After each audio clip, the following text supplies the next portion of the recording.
இயேசுவை கொண்டிருப்பீர்களே ஆனால் நீங்கள் இருக்கிற ஸ்தானத்திலே உயர்வும் மேன்மையும் ஆசீர்வாதம் உண்டாகும்.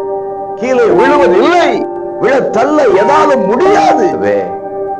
தேவ ஞானத்திலே தொடர்ந்து வாழ்வோம், தேவ ஆசீர்வாதத்தை பெற்றுக் கொள்வோம். பிரியமான உறவுகளே, கர்த்தராகிய ஆண்டவர் இயேசு கிறிஸ்துவின் இனிய நாமத்தில் மனதார வாழ்த்துக்கள். ஏசப்பா உங்களை ஆசீர்வதிப்பாருங்க. பிரசங்கி 4:14 ராஜாங்கத்தில் பிறந்து ஏழையாவாரும் உண்டு. அன்பு உறவுகளே, பிறப்பிடமோ அரண்மனை, பிறப்பிடமோ ராஜாக்களுடைய சூழலில் பிறப்பு.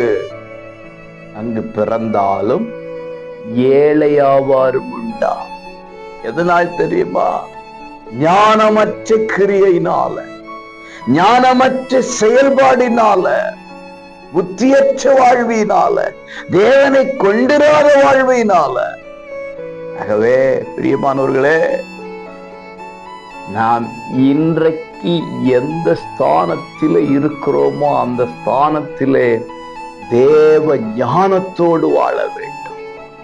மேலான இருக்கையில இருந்து ஞானம் இல்லாமல், வேத அறிவில்லாமல், வேத வசனம் இல்லாமல், தேவன் இல்லாமல் வாழ்ந்தால் ஏழையாக மாறி விடுவோம். ஏழை என்றால் கீழான நிலைமைக்கு கடந்து போய் விடுவோம்.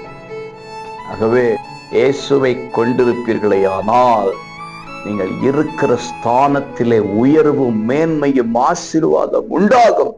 கீழே விழுவதில்லை. தேவ ஞானத்திலே தொடர்ந்து வாழ்வோம், தேவ ஆசீர்வாதத்தை பெற்றுக் கொள்வோம்.